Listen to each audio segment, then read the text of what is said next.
And that whole chase scene takes place. They're getting chased by police, the mercenaries, the Chechens, Chopper, and the Nigerians on motorcycles. And they have to evade them in 24 minutes. Oh, he's like laying on the couch. He's like, you think I'm like this hairy guy with my beard? And he was like, shake. That was where he's like, Alan. He's like, Alan.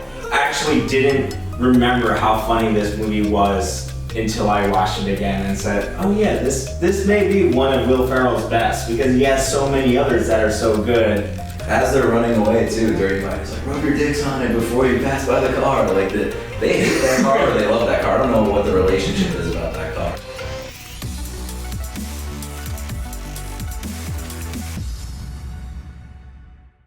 What's going on, movie fans? Welcome back to another episode of Real Reactions.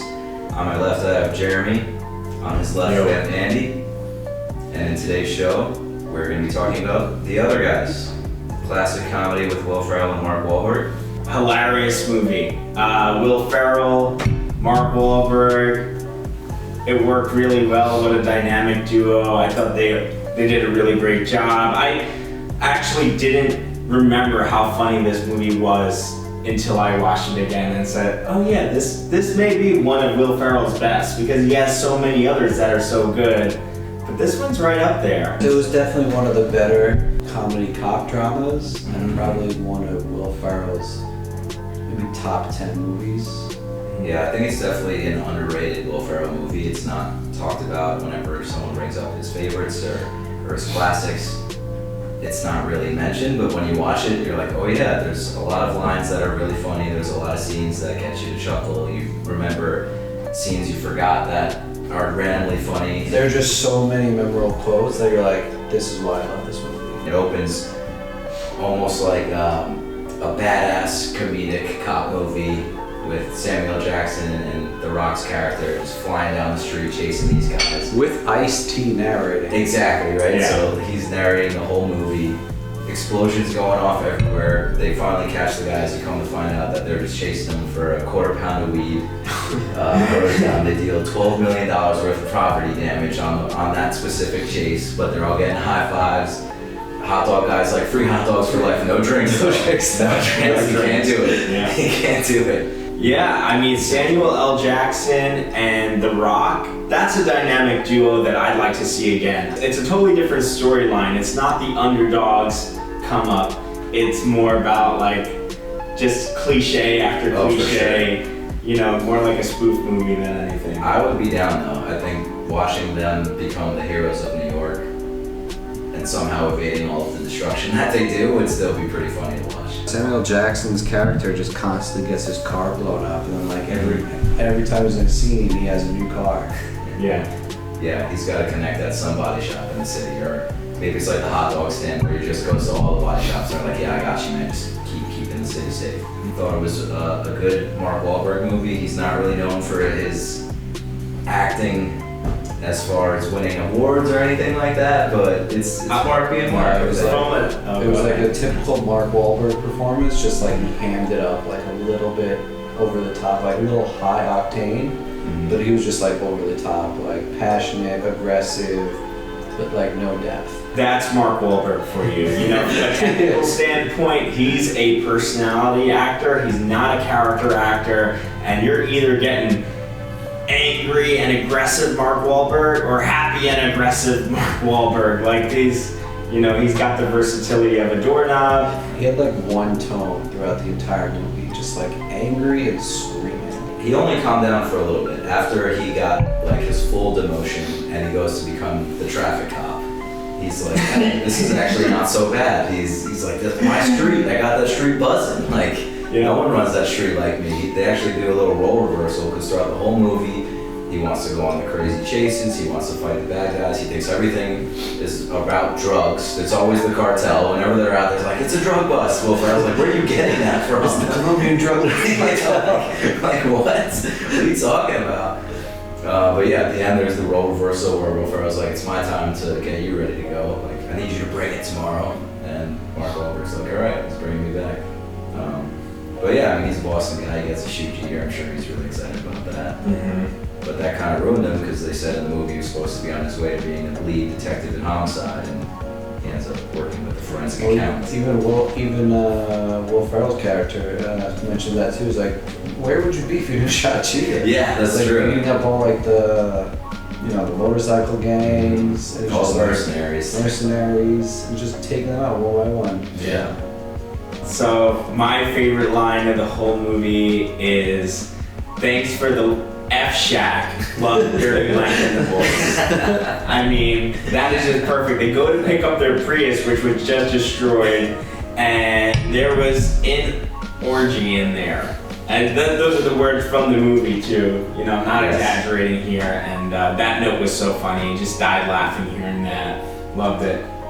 And they had like throughout the whole movie, like the Prius gag that was like this feminine car. It's like, does it have a dental dam? Well, and then later on in the movie, we meet Dirty Mike and the boys. They do, yeah. They actually get invited to go for another round in there. Right, exactly. We just found that Prius. Yeah. As they're running away too, Dirty Mike is like, rub your dicks on it before you pass by the car. Like they hate that car or they love that car. I don't know what the relationship is about that car, but as they're running away, he's like, we will have another orgy in this car again. And then sure enough, later in the movie, he's like, this was my car, why are you towing it? Oh, we found some homeless guys fooling around in the back. And like a raccoon just gave birth and went everywhere. Oh, And yeah. like a dead deer came in. Yeah, dead deer. There's a deer's vagina in there at one point. Man, one of my favorite scenes. I've had so many, but like I think one was when they go visit Christina's house. Nice. And like the husband just comes in and goes like, woo, woo, like Arnold Palmer alert, Power Loop, what's Arnold Palmies? And you just can see like Mark Wahlberg's face, he's like, where am I? Like, Right. what's going on? Like you kind of felt that too, you're like, what's happening in this scene? He's like, get me out of here. The guy's trying to talk to him a little bit, and he's like, Alan, it's time to go. Can we please leave? Yes, funny and awkward at the same time. But what does he say that really got you to Mark Wahlberg? Oh, he's like laying on the couch. He's like, you think I'm like this hairy guy because of my beard? And he goes like, shave. That was where he's like, Alan. He's like, Alan. And then they just screaming out. He's like, you gotta come back here and have sex with my wife. Oh, that's so nice to Alan, and then he gets his wife. Because then Mark Wahlberg is like, Christine. And he's like, it's Christina. Like, you come into my house, you kept my wife's name right. You kept my wife's name right. Crazy. Yeah, that's great. Yeah, the tuna versus the lions was so funny. I mean, from beginning to end, the whole word track to get there, right? It just keeps expanding. You think the joke's gonna end, and it keeps going and going until finally he's like, did that go how you thought it was gonna go? But it didn't. And the only thing that Detective Voice can do is just throw his coffee on his chest. It's not going to be days at a time, but an hour 45, no problem. That will give us enough time to figure out where you live, go back to the sea, get more oxygen, and then stalk you.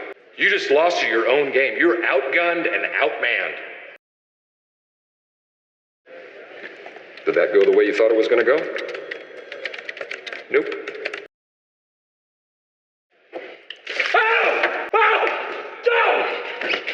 The desk pop scene I thought was so funny. The whisper fight at the funeral, I love that. Michael Keaton is so funny in that. They're talking smack, whispering at each other. Oh, and another good thing was when Captain Jeans at Bed Bath & Beyond, he's like listing all the things they have to do. And it was like, there's a rapist in Crown Heights. Other jobs, like, oh, but if you live in Crown Heights, pay attention. Yeah. I'm like, I'm a peacock and you gotta let me fly. As I was watching the movie, I started screaming it at my fiance and I thought it was so funny.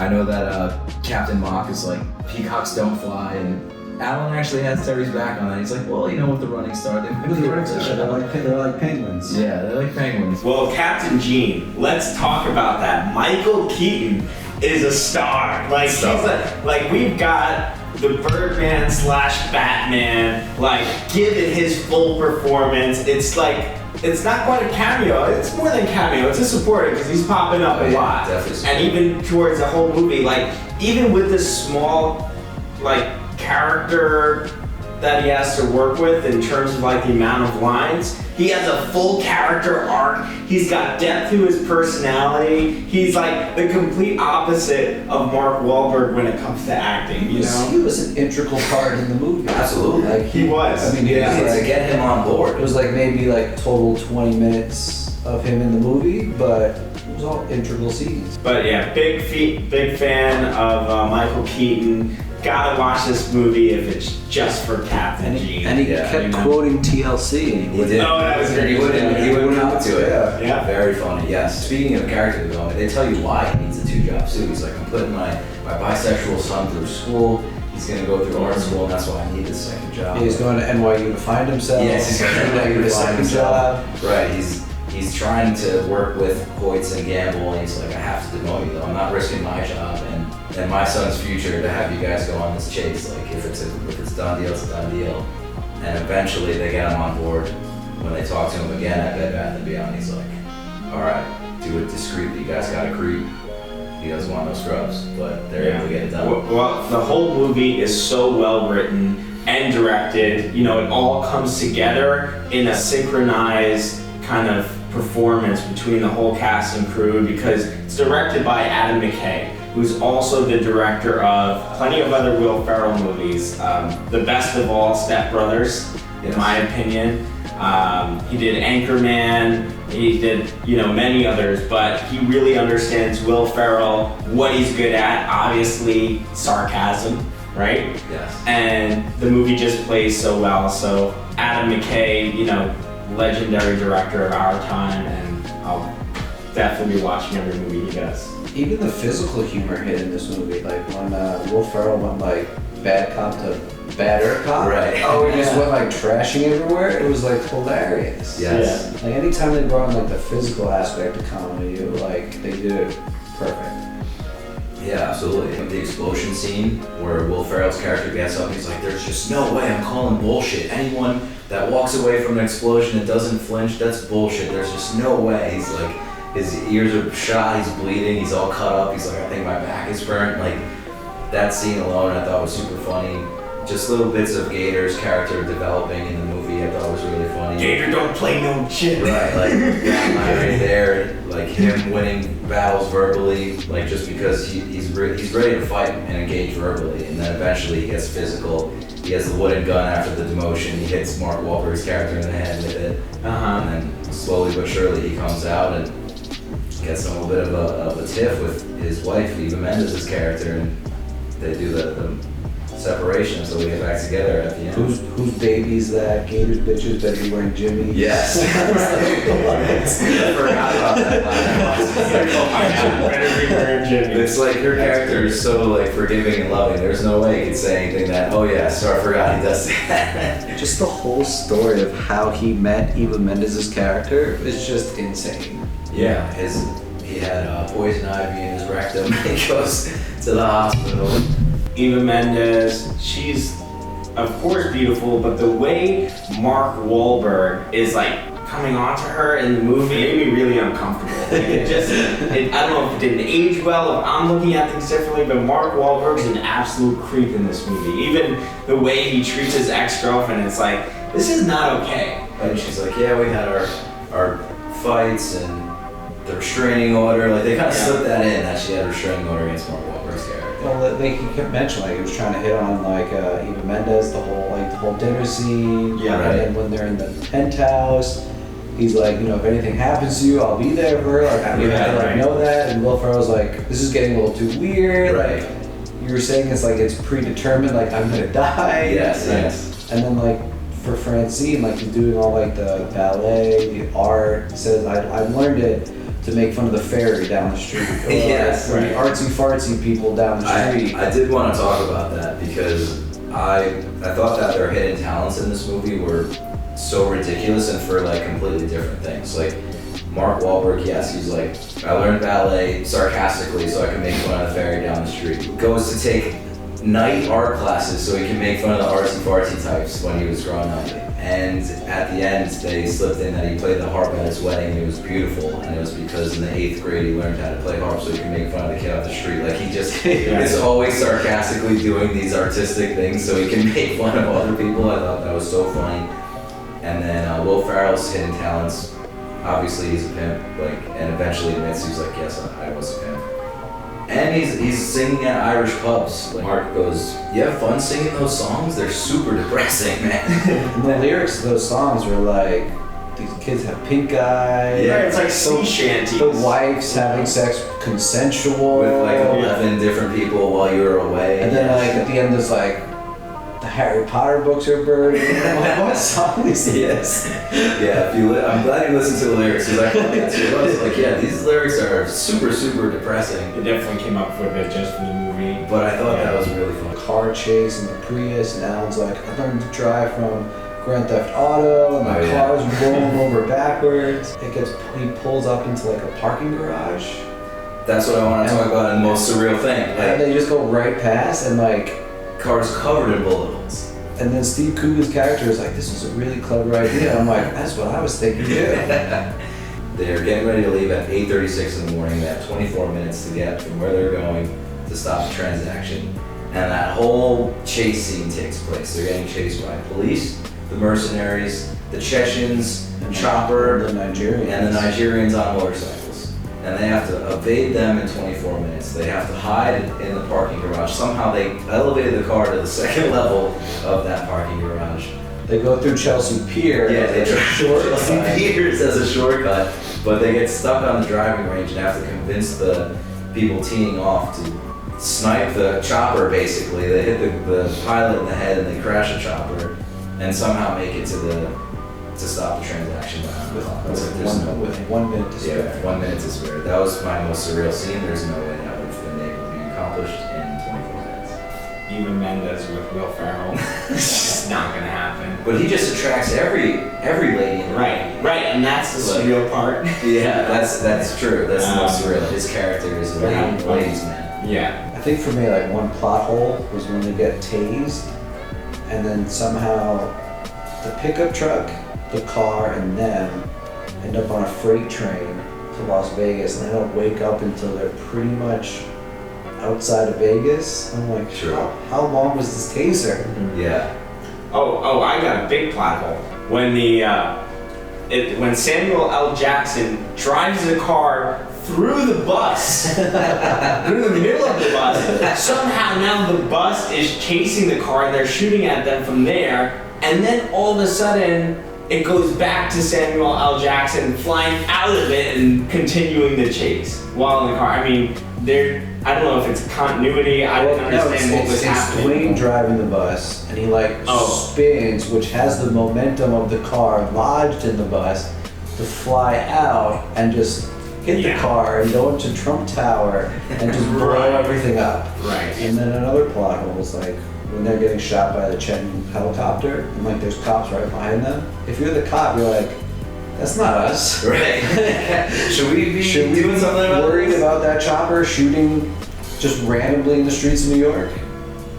Yeah, and hey, at home, if you know of any better plot holes, please put them in the comments. What's your favorite scene? Who's your favorite character? Is it possible that a guy like Will Ferrell can get a woman like Eva Mendes? Prove me wrong. Please show me in the comments. Beat me up about that. That's fine. Honorable mention for side character is David Ershon, the corrupt investment banker. Guy's got good taste. He had courtside tickets to the Knicks game. That's so funny. Jersey Boys. Yeah, Will Ferrell loves Jersey Boys. That's actually my favorite sequence of the movie. It's like they go in, they're ready to nail him, and then he's like, how about 2 tickets? Mamma Mia. Or Jersey Boys. And then they look at each other next scene, they're in the theater watching Jersey Boys. Like, he got us again. And they're like, God damn it, they got us. Yeah. Right. And it was good. Now it's looking like, Well, then he made the came right out- choice, But then it came up again towards the end when they like hush him to the car, after taking from the boys, I'll give you obstruction seats Rock of Ages. I know it's not great, but I'm not made of tickets. Yeah, he's got good. I mean, even the water. Will Ferrell was like, I just really wanted that water. It's like, no water. We're here to arrest this guy. And then when the penthouse, they're like, all right, tell us the whole story. It's like, well, a good story is you start at the end for a little while, go from the beginning, and then return to the end while branching off divergence, and then you introduce side characters. Right. And he's like, just tell us the story. Yeah, definitely a good side character. The government bailout at the end. Okay. The whole credit scene. The whole credit scene is yeah. the most realistic thing. That is how it would It's have gone down. a terrible investment, and again, Ice-T's character comes in as the narrator, and he's like, they were too big to fail. They got bailed out. I was like, that's exactly the most realistic thing this whole movie's talking I about. guess that ties into Adam McKay's next movie after that was The Big Short. Yeah, it's a nice setup there. Nice little prequel. But yeah, for me, I was like, oh yeah, they in a movie of jokes, action, comedy, surrealism, and plot holes, they loop that in at the end and give you a whole credit scene to describe Ponzi schemes and bank corruption and all this. And I was like, this is a really nice way to end the movie. Will Ferrell, with his character being like 9:15, have a good day, everyone. It's everybody. He like starts directly on time, very accountant of him to. Most realistic or most surreal, you're saying? Most realistic. Oh yeah, Yeah, for sure. like, you know, that's the type of character he is. That's what he would start at 9:15 on the dot, you know, not a minute before.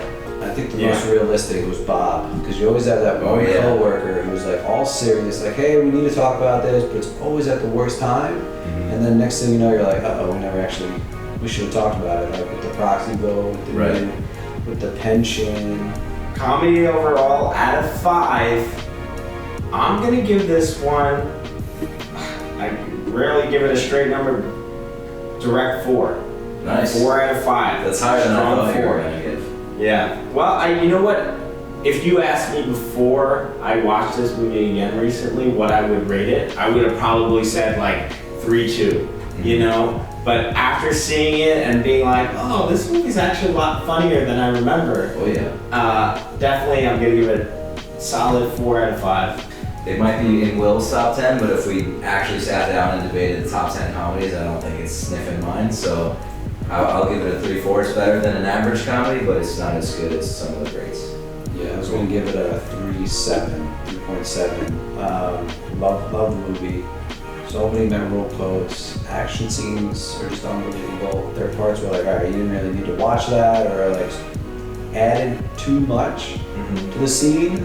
So that's why I gave it a 3.7. But one of the better scenes was when Hoyts and Alan went out, and like you're expecting just to like not see how their night went, and they do like these classic like still shots of like just like one constant shot of just like their night out, which I thought was really cool. Let us know in the comments just your favorite clip from that night out, because there's a lot of crazy stuff going on in that. Just turns into a couple drinks with them in the booth and firing their guns at least once. There's cocaine all over the bar counter. There's a priest in there getting choked out. I think he's flashing his badge while Will Ferrell's taking a piss. And it's just like, it goes from like a casual night out to like just like insane.